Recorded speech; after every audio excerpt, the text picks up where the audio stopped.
जय श्री राधा रानी सरकार की, जय श्री कृष्ण भगवान की, जय श्रीमद् भागवत महापुराण की।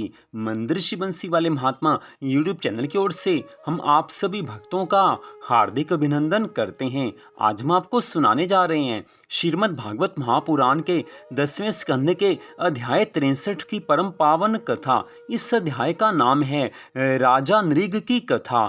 बोल श्री राधा कृष्ण भगवान की जय। बोल श्रीमद् भागवत महापुराण की जय। श्री सुखदेव जी महाराज आगे की कथा का वर्णन करते हुए कहने लगे हैं कि हे राजा परीक्षित, सूर्य वंश में नृग नामक एक बड़े धर्मात्मा राजा थे।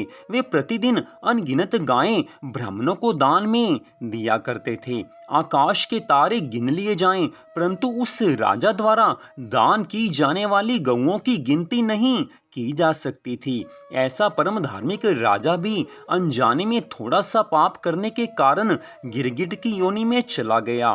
तब उसे श्री कृष्ण जी ने अपने चरणों की रज देकर मुक्त किया है। इतनी कथा सुनकर परीक्षित जी महाराज सुखदेव जी स्वामी जी से कहने लगे हैं कि हे महामुने, हे श्री सुखदेव जी महाराज, वह धर्मात्मा राजा किस दोष के कारण गिरगिट की योनि को प्राप्त हुआ, वो कथा सुनाने की कृपा कीजिए। श्री सुखदेव जी महाराज कहने लगे हैं कि हे राजा परीक्षित, राजा नृग प्रतिदिन प्रातःकाल हजारों गौएं विधि पूर्वक ब्राह्मणों को दान करके भोजन करता था। एक दिन उसकी दान की हुई गऊ बिना दान की हुई गऊओं में जाकर मिल गई। राजा ने उस गऊ को फिर दूसरे ब्राह्मण को दान में दे दिया है। दूसरा ब्राह्मण उस गऊ को लेकर अपने घर चला। तब मार्ग में पहले ब्राह्मण ने अपनी गऊ को पहचान कर उससे ये कहा है कि तू मेरी गऊ कहाँ पर लेकर जा रहा है। इस बात पर जब दोनों ब्राह्मणों में झगड़ा हुआ तो वे उस गऊ को साथ लेकर राजा नृग के पास पहुँचे हैं। राजा ने उनसे ये कहा कि आप दोनों में से कोई इस गऊ के बदले 1,00,000 गायें ले लीजिए। ये सुनकर दोनों ब्राह्मणों ने कहा है कि हे राजन, हमने इस गऊ का संकल्प अपने हाथ पर ग्रहण किया है, इसलिए इसके बदले हम दूसरी गऊ नहीं ले सकते। राजा के बहुत समझाने पर भी वे नहीं माने और उस गऊ को राजा के पास छोड़कर अपने घर चले गए। उस समय राजा ने अनजाने से हुए इस पाप की शांति के लिए अन्य ब्राह्मणों को बहुत सा दान दिया। कुछ दिनों बाद जब राजा की मृत्यु हुई तो वह धर्मराज के पास पहुंचा।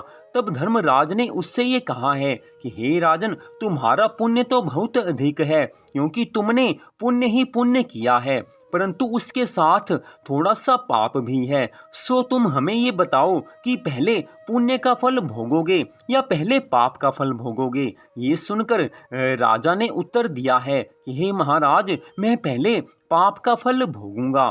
तब धर्मराज ने कहा है कि एक बार दान की हुई गऊ को दोबारा दान करने के पाप के कारण तुमको कुछ दिनों तक गिरगिट की योनि में रहना पड़ेगा।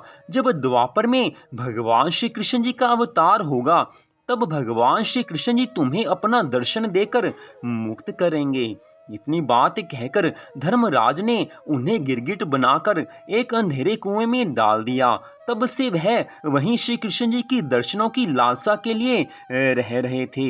बानासुर को जीतने के बाद जब प्रद्युम्न तथा सांब आदि यदुवंशी शिकार खेलने के लिए उस कुएं के पास पहुंचे, उसी समय एक बालक उस कुएं पर जल भरने के लिए गया। वहां जब उसने बहुत बड़े गिरगिट को देखा तो उसने श्री कृष्ण जी के पास आकर सब हाल कहा है और प्रार्थना की है कि हे प्रभु, उस गिरगिट को कुएं से बाहर निकाल दीजिए, क्योंकि वह वहां पर बहुत कष्ट पा रहा है। उनकी बात सुनकर श्री मुरली मनोहर भगवान श्री कृष्ण उस कुएं के पास जा पहुंचे और वहां जैसे ही उन्होंने अपना चरण उस गिरगिट के शरीर से स्पर्श करवाया है, वैसे ही वह उत्तम वस्त्र आभूषणों से युक्त राजाओं के समान दिव्य स्वरूप में परिवर्तित होकर स्तुति करता हुआ भगवान श्री कृष्ण जी से कहने लगा है कि हे प्रभु, आपने मुझे अपना दर्शन देकर कृतार्थ कर दिया। आपके समान मुझ जैसे अधर्मी को सुख पहुंचाने वाला अन्य कोई नहीं है। आज राजा गिरगिट की योनि को त्याग कर बड़ा सुंदर स्वरूप धारण करके भगवान श्री कृष्ण जी की परम सुंदर स्तुति करने लगा है।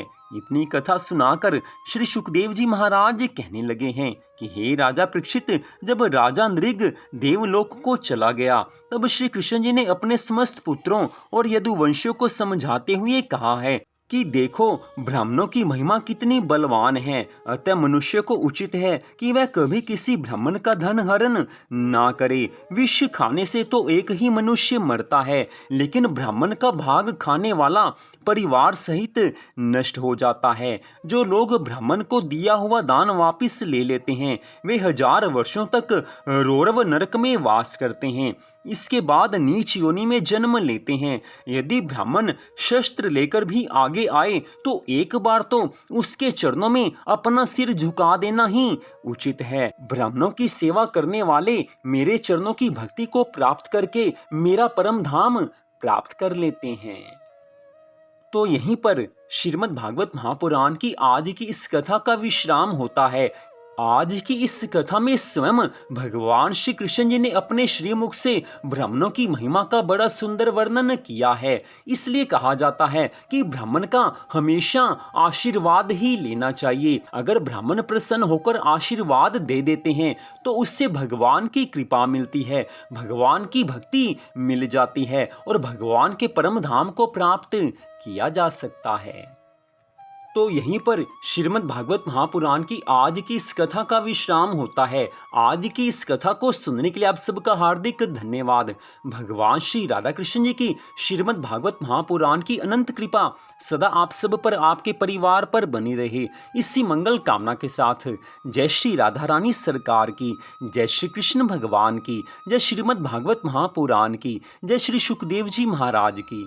जय जय श्री राधे, जय जय श्री राधे, जय जय श्री राधे श्याम।